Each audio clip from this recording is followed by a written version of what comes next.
Let me out. Take me to the hospital quickly. My husband locked me in the garden shed when labor pains began late at night. Rubbing my aching belly, I was filled with anxiety, fearing that the baby would arrive any moment. Suddenly, screams echoed from our home.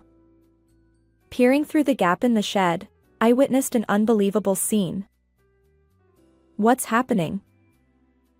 Later, I learned the shocking truth, and anger surged within me. I am Jessica, 30 years old. My husband, Guy, is 3 years older and a senior colleague at the same company. We had an office romance and got married. After retiring, I started working as a part-time office worker in my neighborhood. My younger sister, Serena, lives nearby and often visits after work. Her presence was comforting during my new life filled with uncertainties. My husband's daily phrases became a routine. I might have to work overtime today and I'm heading out. He consistently returned home late. Having worked at the same company, I understood the demands of his job. Although I felt lonely, my main concern was his well-being. I reassured myself that it wouldn't last forever. Despite my worries, my husband's return time kept getting later. He even worked on weekends, leaving me waiting at home. I considered asking former colleagues about the situation, but I wondered how Guy would feel if he found out. Ultimately, I continued waiting for his return every day. And then, my husband's concerning behavior gradually increased during this time. I managed our household finances, and gave my husband an allowance. Although he occasionally went out for social events, I always provided him with enough money each month. One day, Jessica, I've used up all my allowance. Can you add some more? I was taken aback. But it hasn't even been half a month. What did you spend it on? Guy always seemed to run out of money, and whenever I asked about how he spent it, he evaded the question. I can't give you more unless you tell me properly. Okay. He was seemingly accepting my response. However, the next day, when I saw the credit card bill, I couldn't believe my eyes. Why was it so high? Even when I confronted him with the details, he just apologized without revealing anything substantial. He doesn't share any crucial information. At this rate, we won't be able to save for the future. This situation not only strained our relationship but also added financial worries. I wondered if we could continue as a couple in the long run. The worst thoughts crossed my mind. Perhaps my husband was having an affair. Yet, I lacked the courage to confront him directly. The fear of investigating and being proven right paralyzed me. At that moment, my sister Serena visited. As soon as she saw my face, she asked, "Do you have something troubling you?" I hesitated but finally confessed. Actually, Guy's behavior seems suspicious. Serena's eyes narrowed. You don't mean he's cheating, do you? I'm not sure yet, but I've been thinking it might be possible. My uncertainty made my words falter. Serena didn't mince hers. Men who cheat are despicable. You should consider divorce. Despite her stern tone, I appreciated her concern. Thank you. Talking to you has eased my mind a bit, she assured me. If anything happens, feel free to ask. I'll even give your husband a piece of my mind. I smiled and replied, I'll keep that in mind. As she left, I sensed a hint of relief in her expression. Although I still don't have concrete evidence of infidelity, I decided to observe a little longer. Just then, I fell ill and went to the hospital, where I discovered that I was pregnant. My husband's response was, Oh, I see. That's good. But he seemed to avoid eye contact. I asked. Aren't you more excited? No, it's not like that. I'm looking forward to it. Despite his words, something felt off.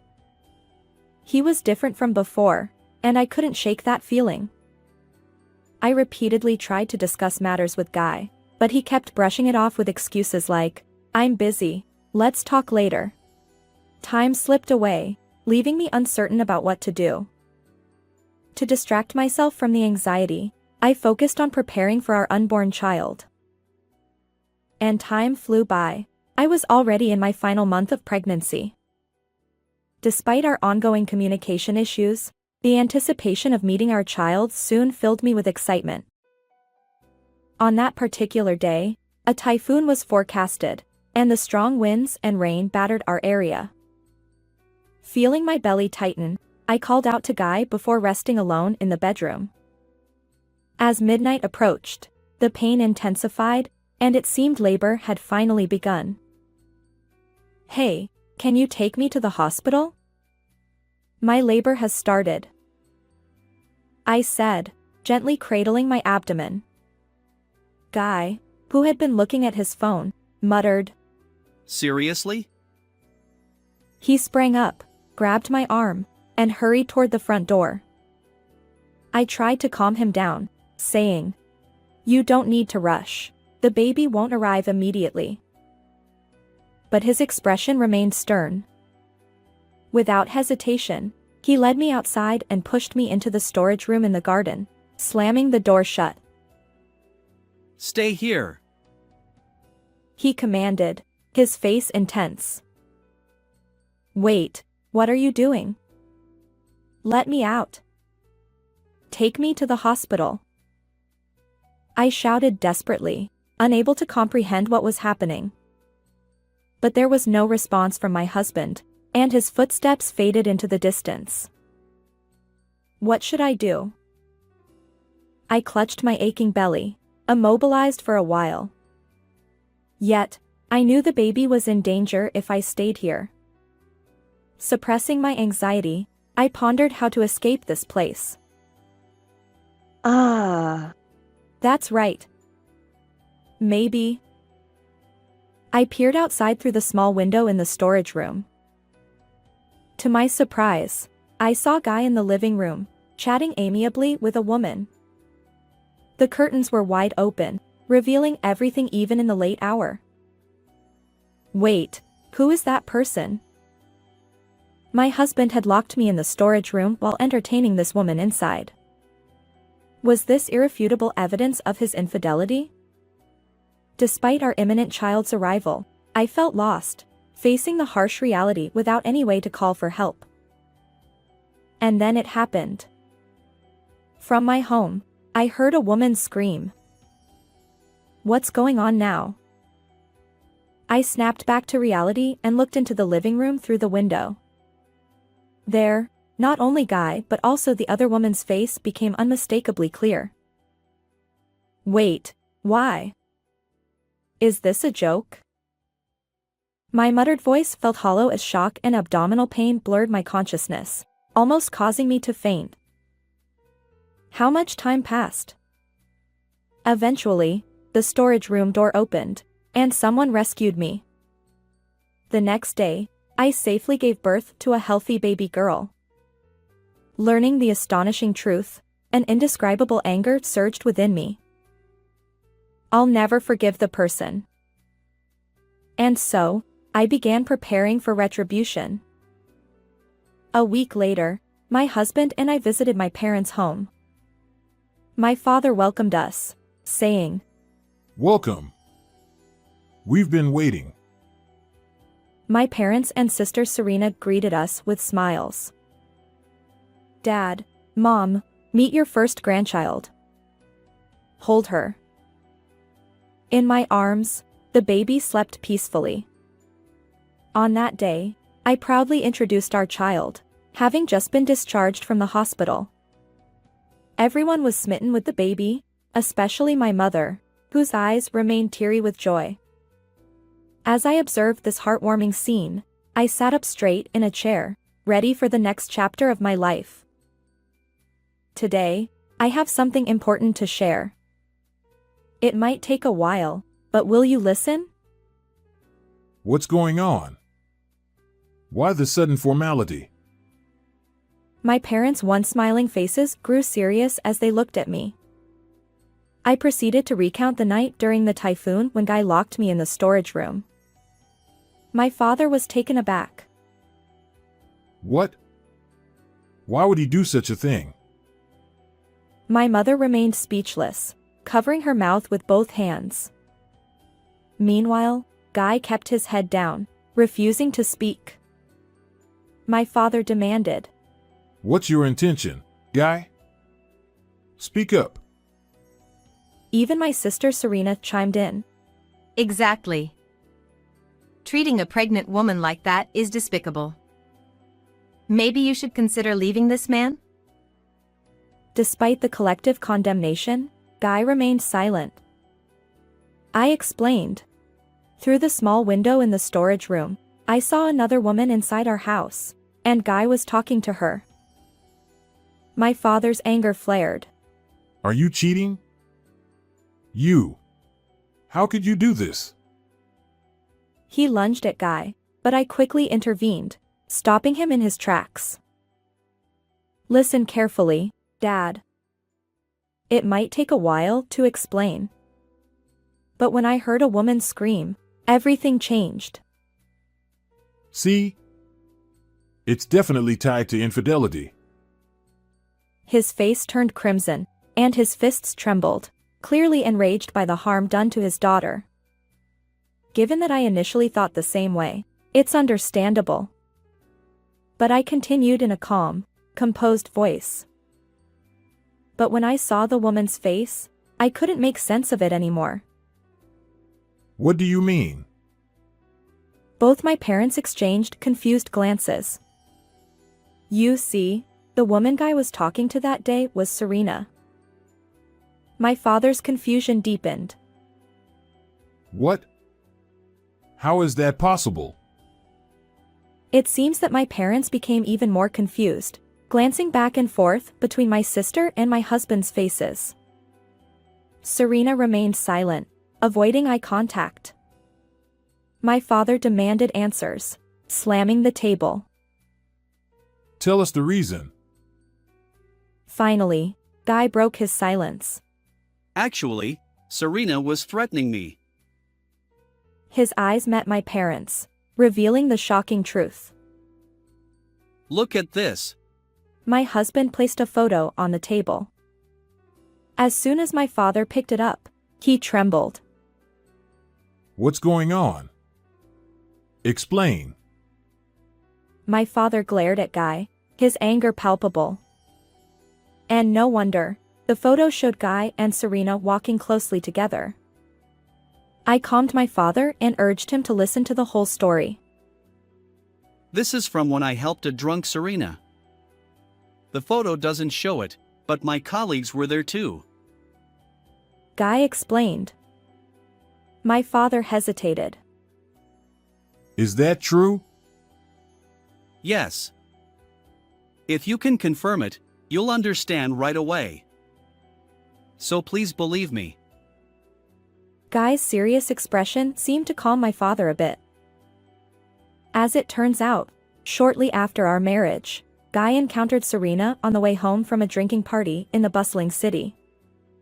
Serena was so intoxicated that her friends struggled to manage her.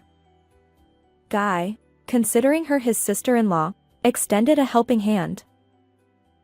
The truth is, after marrying Jessica, Serena confessed her feelings to me. Guy continued. Of course, I firmly rejected her each time. My parents were puzzled by my husband's thorough explanation of the events leading up to this point, as he spoke while looking at them. According to him, Serena, who had feelings for Guy, seemed to have fallen in love at first sight when she saw my husband at the family gathering. This photo too was taken by a friend who knows your feelings for fun, right? Ignoring the question, Serena remained silent, but I pressed on.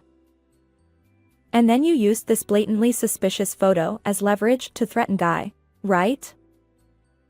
My husband pushed my sister away, claiming that everything was baseless. He even tried to discuss her feelings and the photo with me immediately. However, Serena had pushed him into a corner, saying things like, If you won't be with me, I'll end my life. or, If you tell Jessica, I'll drag her down too. although he didn't take her seriously, he couldn't risk any harm coming to me. You exploited Guy's kindness, acting selfishly. I told Serena. So what? She finally looked up, smiling wryly. Maybe Guy wasn't entirely indifferent? She suggested. Guy retorted. No way. It was pure agony. Since then, he'd been at Serena's beck and call, summoned after work daily, unable to return home. But that wasn't all. Guy's perpetual financial struggles were due to Serena coercing him into buying things. You manipulated him, making him late and reckless with money, all to create suspicion of infidelity and provoke conflict between us. I explained. Well, what's going on? She pretended to listen to my concerns. Her words, "Why don't you divorce Guy?" were actually heartfelt, and deep down, she was probably smirking, knowing that things were going her way. Isn't this just your paranoia? She chuckled, crossing her legs on the sofa. Perhaps she believed she was the chosen one, looking down on me with a triumphant air. I retorted. Guy won't come to you, no matter what. He's only following your instructions to keep me safe. That's impossible. She stood up, confronting Guy with anger. Hey, Guy. She's lying, right? It's true. No way. Didn't you fall for me? I've never said I liked you. There's a 0% chance I ever will. His tone was flat and resolute as he pushed Serena away. She muttered something about how awful it was and collapsed right there. After observing my sister's distress, she turned her gaze toward me.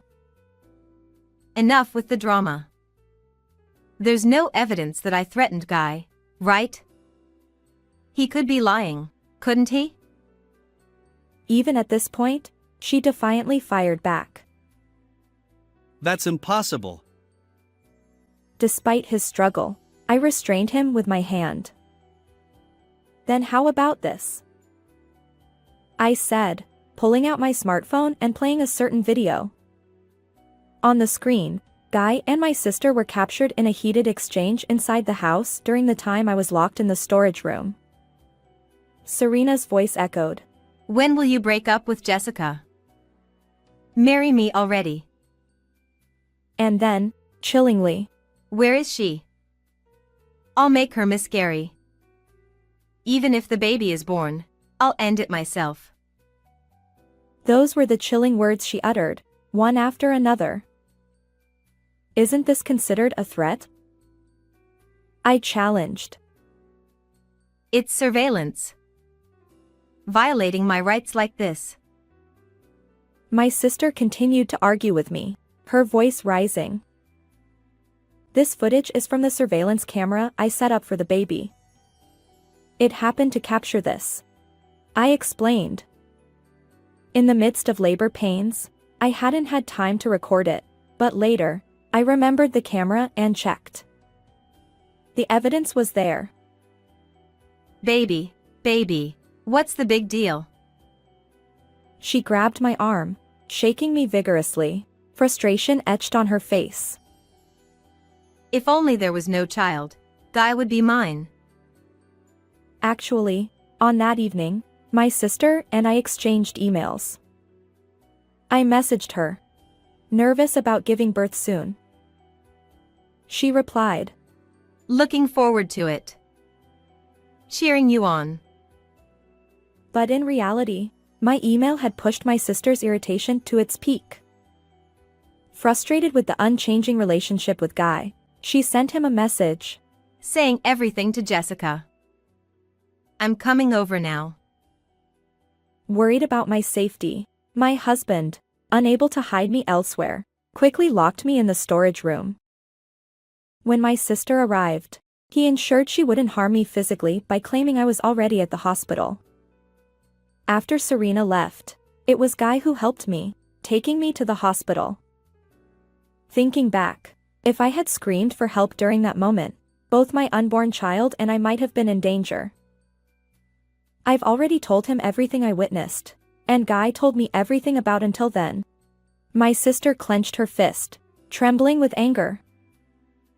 This is ridiculous. Just because you met him first doesn't mean you can act all high and mighty. Even though you're not more beautiful than me. She hurled hurtful words at me. Anyway, I'm the one suitable for him.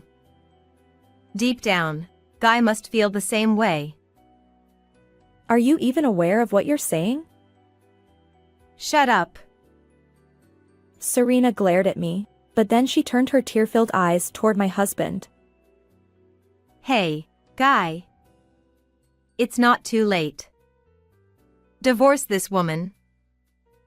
My sister pressed on relentlessly.